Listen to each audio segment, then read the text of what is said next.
Heat burst मतलब पता क्या है, चंद मिनटों में एकदम से दर्जा हरारत खुद बहुत ज्यादा बढ़ जाएगा। ये जनूबी पंजाब और इंडिया के बारे में ये बात सोशल मीडिया पर वायरल की जा रही है। क्या वाकई ऐसा होगा? मतलब आपने चूल्हे के ऊपर केटल रखी और उस पर पानी है, आपने चूल्हा तेज किया तो मिनटों के अंदर पानी उबल जाता है ना। इसी तरीके से ये दर्जा हरारत, ये गर्मी यूं समझे 30 डिग्री सेंटीग्रेड थी और मिनटों में खुद ब खुद एकदम से 50 डिग्री सेंटीग्रेड हो गई।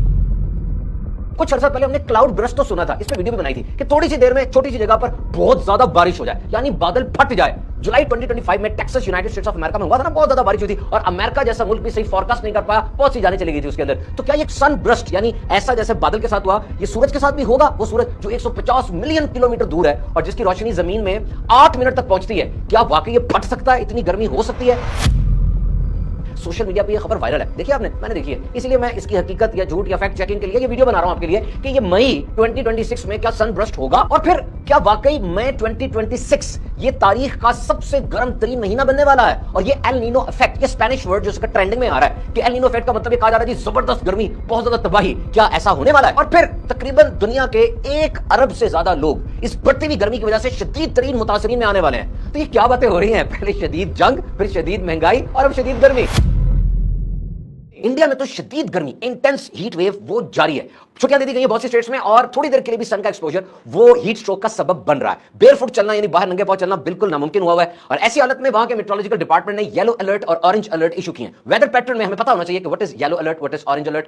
येलो अलर्ट का मतलब है खतरा है लेकिन हल्का है, बहुत ज्यादा नहीं है। आंधी तूफान बारिशें होंगी लेकिन इतनी इंटेंस नहीं है। ऐसी हालत में येलो अलर्ट होता है, बहुत सी स्टेट्स में येलो अलर्ट है, लेकिन बास जगहों पर ऑरेंज अलर्ट जारी कर दिया गया। जैसे अकोला कोई सिटी है, कोई स्टेट है, उसके अंदर 47 डिग्री सेंटीग्रेड ऑलमोस्ट वो टच कर गया, यानी खतरा है, तैयार रहें, एक्शन लें, शदीद बारिश, आंधी तूफान वगैरह वगैरह ये सब आ सकता है। So yellow alert and orange alert both are issued in that country. WMO world meteorological department के मुताबिक एल नीनो इफेक्ट वो 2026 में मई से जुलाई के दरमियान आ सकता है। What is El Nino effect? ये होता क्या है? एल नीनो ये एक कंप्लेक्स वेदर सिस्टम है, पेचीदा मौसमियाती निजाम है विच इज नेचुरली अकरिंग, ये एक फितरती कुदरती तौर पे होता है और जो बिलखुसूस प्रेशर, विंड्स और रेनफॉल पैटर्न्स को बुरी तरह मुतासिर करता है। और इसकी वजह से एशिया के अंदर मॉनसून का सिस्टम भी मुतासिर होता है, यानी कहीं बहुत ज्यादा बारिशें और कहीं बहुत कम बारिशें, ये दोनों ही गलत है। और आखिरी बार ये एल नीनो इफेक्ट जब आया था, इसने 2023 को पूरी तारीख का जो रिकॉर्डेड तारीख है दूसरे नंबर का गर्म तरीन साल बना दिया और 2024 को नंबर 1 गर्म तरीन साल बना दिया था। और इस साल ये फिर आ रहा है। विंडो कौन सी है? मई से लेकर जुलाई तक। ये जनाब विल्फ्रेड मैनफोर्मा नाम है, WMO का क्लाइमेट प्रेडिक्शन चीफ है। उसके मुताबिक after a period of neutral condition at the start of the year there is high confidence in the onset of El Nino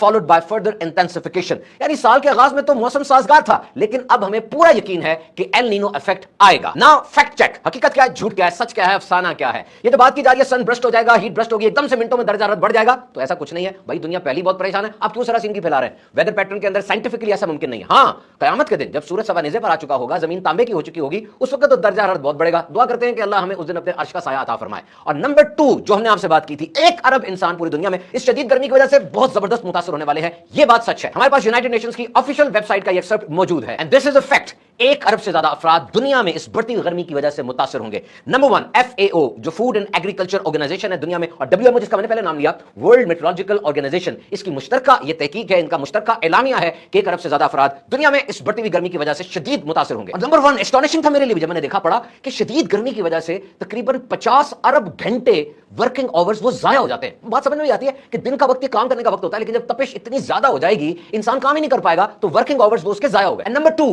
फसलें, लाइव स्टॉक, मवेशी, फिशरीज, फॉरेस्ट, ये सारी मछलियां, ये जानदार वगैरह, इन सब के ऊपर इस गर्मी का बड़ा ही बुरा असर पड़ता है। और जो नंबर 2 था ना, उसका ए पार्ट लें, 2 का ए। क्या आप जानते हैं कि बहुत सी क्रॉप फसलें ऐसी हैं कि जब दर्जा हरारत 30 डिग्री सेंटीग्रेड से ज्यादा होता है ना, वो प्लांट्स का स्ट्रक्चर खराब होना शुरू हो जाता है, उनकी प्रोडक्टिविटी मुतासर होती है और वो प्लांट अब सही यील्ड नहीं दे रहा। नंबर 2 का बी पार्ट, बहुत से जानवर जिनमें अहम तरीन पोल्ट्री है, मुर्गियां, वो जो अपने आप को खुद ठंडा नहीं कर सकती, ये इनके ऑर्गन फेलियर हो जाते हैं, मर जाते हैं। और नंबर 2 का सी, ये जो समुद्र की सतह बढ़ती है ना गर्मी की वजह से, उससे O2 यानी ऑक्सीजन उसमें कम होती है और मछली की पैदावार बहुत मुतासर होती है। और 2 का पार्ट डी है जंगलात, जो कि अहम तरीन है, लोगों का रोजगार उससे वाबस्ता है, निबातात है, वहां बहुत कुछ है, वहां पर जंगलात के अंदर सारा कुछ है, और वहां पे वाइल्ड फायर्स लग जाती है, जंगलात में आग लग जाती है गर्मी की वजह से, जिससे सब कुछ बुरी तरह मुतासर होता है, फोटोसिंथेसिस का अमल भी मुतासर होता है। और जनाब ये सब मिलकर ट्रिगर करते हैं ड्राउट्स को, फेमिन को, वाटर शॉर्टेज को, यानी कहत आते हैं, फिर सैलाब आते हैं, फिर और इस तरह की चीजें होती है। ये मिसालें भी मेरे पास लिखी हुई है, देखें ये क्या होता है। मिसाल है 2025 में, पिछले साल किर्गिस्तान एक मुल्क है, वहां पर 10 डिग्री सेंटीग्रेड बढ़ गया, और इससे क्या हुआ, वहां पे सीरियल्स की जो फसल थी वो 35% कम हुई। ब्राजील के अंदर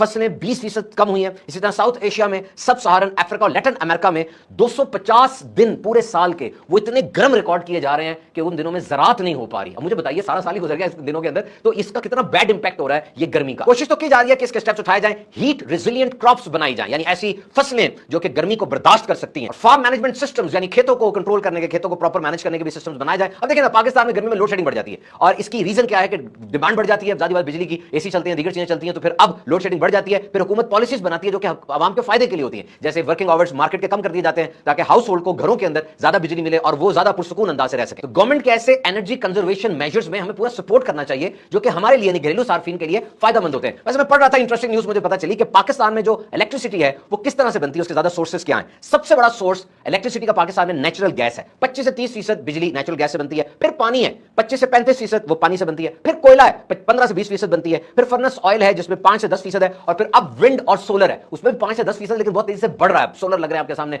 विंड एनर्जी के भी यूज किया जा रहा है। तो शदीद गर्मी का बर्डन हुकूमत पर और आम आवाम दोनों पर आता है। हुकूमत को बिजली ज्यादा खरीदनी पड़ती है और फिर अस्पतालों में मरीज बढ़ जाते हैं। आमतौर पर गर्मियों में इलाज सरकारी अस्पतालों में फ्री होता है, ज़राअत में और दीगर वर्कर्स कम काम करते हैं, प्रोडक्टिविटी कम हो जाती है। और आवाम का सबसे बड़ा कंसर्न गर्मी में होता है सेहत के बारे में। ये 5 एस ले जाए मुझसे, इनको याद रखना आपने। Stay cool, stay informed, stay hydrated, sun safety, safe food. ये क्या होते हैं मैं आगे चल के बताता हूं आपको। और गर्मियों में इलनेस की ये 3 बातें याद रखिएगा। नंबर है हीट रैश, नेक, एल्बो, चेस्ट, बैक पे पिंक और रेड रंग के रैशेस आ जाए, समझ लें ये हीट की वजह से कुछ हो रहा है। और भी वजूहत हो सकती है। Number 2, heat cramps, painful muscle cramps हो रहे हो, इसकी एक वजह गर्मी भी हो सकती है। And number 3, heat exhaustion, heavy sweating, vomiting, nausea, diarrhoea, dizziness, ये सब कुछ अगर हो तो समझ लें ये हीट की निशानी है। और पिछले साल जो मैंने देखा इंडिया में कोल्ड इमर्शन टब्स को देखा, उस 1 डिग्री से 15 डिग्री तक वो बर्फ वाले टब है, उसके अंदर जाके मरीज को डाल देते हैं। उसका कहते हैं जी इसका दिल और इसका दिमाग फारो हो रहा है, इसको बचाना है। ये मरीज कौन सा होता था? ये होता था हीट स्ट्रोक का। आपने खुद से नहीं करना, ये बात डॉक्टर ही करेंगे, वहां पर भी मेडिकल स्टाफ इमरजेंसी ट्रीटमेंट के तौर पे मॉनिटर्ड एनवायरनमेंट में किया जाता है। लेकिन ये पेशेंट होता है हीट स्ट्रोक का। हीट स्ट्रोक पता किसे कहते हैं? बॉडी का नॉर्मल टेंपरेचर 37 डिग्री सेंटीग्रेड तक होता है और अगर ये 40 डिग्री सेंटीग्रेड पर पहुंच जाए और बॉडी उसको खुद नॉर्मल ना कर सके, अब समझ ले हीट स्ट्रोक हो गया। इसकी निशानियां सुनिए, दर्जा हरारत बढ़ जाता है जिस्म का, चक्कर आते हैं, सर में दर्द शदीद होता है, पसीना आना बंद हो जाता है। क्योंकि हमारे जिस्म में ना थर्मोस्टेट होता है, जिस तरह एसी का और फ्रिज का होता है, वो थर्मोस्टेट आउट हो जाए तो गया मशीन, तो इंसान के जिस्म में थर्मोस्टेट थोड़ी देर के लिए आउट हो जाता है। पसीने नहीं हमारे जिस्म को कूल डाउन करना है। हीट स्ट्रोक में पसीना नहीं आ रहा, धड़कन तेज हो जाती है दिल की और बंदा ऐसी बातें कभी कभार करने लग जाता है जो समझ नहीं आती। और अगर ये वाली कंडीशन आ जाए ना, बातें अजीब अजीब कर रहा है, इट मींस अब फौरन हॉस्पिटलाइज करना है। क्यों हुआ? शदीद गर्मी में रहे, गर्म कपड़े पहने रहे, गर्म कमरे में रहे, और अगर हो जाए तो करना क्या है? मरीज को ठंडी जगह पर लेटाएं, कपड़े ढीले कर दें, जिस्म पर ठंडा पानी डालें, गीला कपड़ा दें, फौरन डॉक्टर के पास लेकर जाएं। अब ऐसी हालत में आपको फील हो रहा हो कि अभी हो रहा है कुछ चेंजिंग आ रही है, तो बार बार पानी पिएं, धूप से बाहर निकलें, हल्के कपड़े पहने और ठंडी जगह पर चले जाएं। गर्मियों में पेट खराब होने के, डायरिया के, गैस्ट्रेंटाइटिस के बहुत केसेस होते हैं। डायरेक्ट गर्मी से तो इतना नहीं होता ये दर हकीकत जो वो होते हैं फूड होता है और पानी होता है, वो जो खाना है वो कंटेमिनेटेड हो जाता है, वो खराब हो जाता है। गर्मी के अंदर जरासीमों की अफजाइश ज्यादा तेज हो जाती है। अब ये याद रखें, खराब खाने की वो नहीं है इंडिकेशन कि उसका रंग, उसकी बू और उसका टेस्ट बदलेगा तो खराब होगा, नहीं, वो सब कुछ बजाय ठीक होगा, खाना खराब हो चुका होगा। तो नंबर 1 है जनाब, कीप क्लीन। हाथ धोएं, घर आए हाथ धोएं, टॉयलेट यूज हाथ धोएं, खाने को हाथ लगाना है, खाना पकाना है हाथ धोना है, किचन में जानवर वगैरह ना आए, और खाने को पकाते वक्त 70 डिग्री सेंटीग्रेड सही टेंपरेचर होना चाहिए। गोश्त वगैरह पकाया जाए तो उसकी गाइडलाइंस ले लें, उसको भी अच्छी तरह पकाना है। फौरन बचा हुआ खाना रेफ्रिजरेटर में रख दे। फ्रिज का दर्जा हरारत 5 डिग्री सेंटीग्रेड से कम रखें। ऐसे में ऐसे दर्जा हरारत में या तो जरासीम की अफजाइश बिल्कुल खत्म हो जाती है या बहुत स्लो हो जाती है। फ्रिज को बहुत ज्यादा ना खोलें, उसका दरवाजा बंद रखें। फूड पॉइजनिंग हो जाए तो ओआरएस इस्तेमाल करें, मतलब उल्टी आ रही है फिर तो फौरन डॉक्टर के पास जाएंगे। डॉक्टर के पास जाना भी चाहिए, लेकिन आम हालात में भी स्कूल से बच्चे घर आ रहे हैं, शदीद पसीना आया, कोई बंदा वैसे बाहर से घर आया, बहुत उसका पसीना निकल गया, तो ओआरएस वाला पानी, शिकंजी वगैरह इस्तेमाल करें। देखिए पसीने से सिर्फ पानी नहीं निकलता बल्कि मिनरल्स, इलेक्ट्रोलाइट्स लॉस भी हो जाता है। ऐसी हालत में आपको वो चीजें चाहिए जो इलेक्ट्रोलाइट बैलेंस रखें। नाउ फास्ट चेक कौन कौन सी चीजें आपने करनी है। स्टे हाइड्रेटेड, दिन में बार बार पानी पिएं, प्यास लगने का इंतजार ना करें। ओआरएस, नींबू का पानी, कच्ची लस्सी वगैरह ज्यादा इस्तेमाल करें। हल्के रंग के ढीले ढाले कपड़े इस्तेमाल करें। टोपी, रुमाल वगैरह का इस्तेमाल करें। धूप में सर को ढांप कर रखें। ज्यादा तेल, मिर्च, मसाला कम कर दें। गर्मी में फल बहुत होते हैं और ऐसे फल होते हैं जिनमें बिल्ट इन वाटर होता है, जैसे तरबूज है, खरबूजा, खीरा, केला, आड़ू, सेब, नारियल और आम तो मैं नहीं भी कहूंगा आप खाएंगे। ये सब फल ज्यादा इस्तेमाल कीजिए। बिजली बचाएं अपने लिए, कौम के लिए, और घर को हर मुमकिन अंदाज में ठंडा रखने की कोशिश करें। धूप में ज्यादा भारी काम ना करें ताकि पसीना ज्यादा ना आए और आप बचत में रहें। अपना ख्याल रखिए, आप बहुत कीमती हैं।